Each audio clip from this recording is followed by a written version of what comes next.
ഞാൻ doctor MP മണി. ആയുർവേദ കോളേജിൽ പഠിച്ചിരുന്ന കാലത്ത് തന്നെ ഈ ഒരുപാട് പേര് പറയുന്നൊരു രോഗമുണ്ട്, വിട്ടുമാറാത്ത തുമ്മൽ. അത് ഈ ഫുൾ ടൈം തുമ്മൊന്നുമില്ല, രാവിലെ എഴുന്നേറ്റ് കഴിഞ്ഞാലൊക്കെ കുറേ നേരം തുമ്മും, കുറേ തുമ്മലൊക്കെ തുമ്മ വരും. അത് വലിയ ശല്യമായിട്ടാണ് അവർ പറയാറുള്ളത്. അവർ തന്നെ അതിന് പേരും പറയും, അലർജിയാണ്.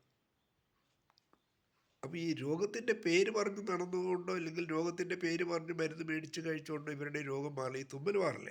ഇതങ്ങനെ നടക്കുവരും. ചിലപ്പോൾ ഡോക്ടർമാരെ മാറി മാറി കാണും. എന്തുകൊണ്ടാണ് ഇത് സംഭവിക്കുന്നത്? ഇത് അലർജി തന്നെയാണോ? എന്തുകൊണ്ടാണ് സംഭവിക്കുന്നത്? നമ്മളാരും ചിന്തിക്കാറില്ല കാര്യമായിട്ട്. ഇവർ ഒരു രോഗമാണെന്ന് സങ്കല്പിക്കുക. നമ്മളൊരു രോഗമുണ്ട്, അതിന് സമയം പാലിക്കാനൊന്നും പറ്റില്ല.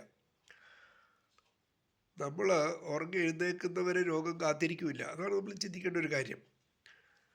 ഇവർ ഈ പറഞ്ഞ വ്യക്തികളെല്ലാം ഉണർന്ന് കഴിഞ്ഞിട്ടേ തുമ്മുന്നുള്ളൂ, അതുവരെ തുമ്മുന്നില്ല. ഈ മുറിക്കകത്ത് ഈ അലർജി ഉണ്ടാക്കുന്ന എന്തെങ്കിലും വസ്തുക്കൾ ഉണ്ടായിരുന്നെങ്കിൽ ഇവർക്ക് ഉറങ്ങാൻ പറ്റില്ല. അതാണ് ശാസ്ത്രം. അവിടെ എങ്ങനെയാണ് ഉറങ്ങുന്നത്? അലർജി ഉണ്ടാകുന്ന ഒരു സാധനം നമുക്ക് ശ്വസിക്കാമെങ്കിൽ അപ്പോഴേ അതിൻ്റെ പ്രതികരണങ്ങളുണ്ടാകും. ഇവിടെ സുഖമായിട്ട് ഉറങ്ങുന്നവർ രാവിലെ എഴുന്നേറ്റ് കഴിഞ്ഞിട്ടാണ് ഈ കലാപരിപാടി, തുമ്മൽ. ഇത് അലർജി അല്ല. അലർജി ആണെങ്കിൽ ഇങ്ങനെ സംഭവിക്കില്ല. അതാണ് എൻ്റെ യാഥാർത്ഥ്യം. ഇത് ചെറിയൊരു മനഃശാസ്ത്ര സമീപനത്തിലൂടെ മാറാവുന്നേ ഉള്ളൂ. ഇതൊക്കെ നമ്മുടെ ഉത്കണ്ഠയും മാനസിക സംഘർഷമൊക്കെ ആയിട്ട് ബന്ധപ്പെട്ട് കിടക്കുന്ന ആരോഗ്യ പ്രശ്നങ്ങളാണ്. ഇപ്പോൾ നമുക്ക് ബഹുഭൂരിപക്ഷം രോഗികളിലും രോഗങ്ങൾ ഉണ്ടാകുന്നതിന് മാനസിക സംഘർഷവും ഉത്കണ്ഠയും കാരണമാണ്. രോഗം ഒരുപാട് പേരിൽ മാറാതിരിക്കുന്നതും അതുകൊണ്ടാണ്. കാരണം ഉത്കണ്ഠയും മാനസിക സംഘർഷം ഉയർന്ന നിലയിലുള്ളവരിൽ മരുന്നുകൾ ഫലപ്രദമായി പ്രവർത്തിക്കില്ല. അത് ശാസ്ത്രീയമായി തെളിയിച്ചിട്ടുള്ള കഥയാണ്. ഇത്തരം തുമ്മലുള്ള വ്യക്തികൾ, അവർക്കത് പറഞ്ഞ് അതിൻ്റെ ആ ഒരു രസതന്ത്രം. കാരണം ഇവർ ഈ ഏത് പരിശോധന നടത്തിയാലും റിസൾട്ട് നോർമലായിരിക്കും. ഇത്തരം കക്ഷികളുടെ രോഗമുണ്ടതിന് തെളിവില്ല നമുക്ക്.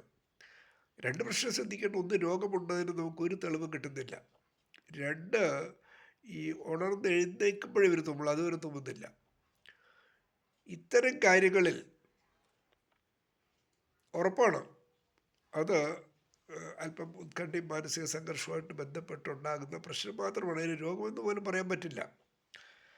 അതുകൊണ്ട് തന്നെ ഇവരുടെ ജീവിതശൈലിയിൽ എന്തെങ്കിലും ആവശ്യമായ മാറ്റങ്ങളൊക്കെ പറഞ്ഞു കൊടുക്കാം.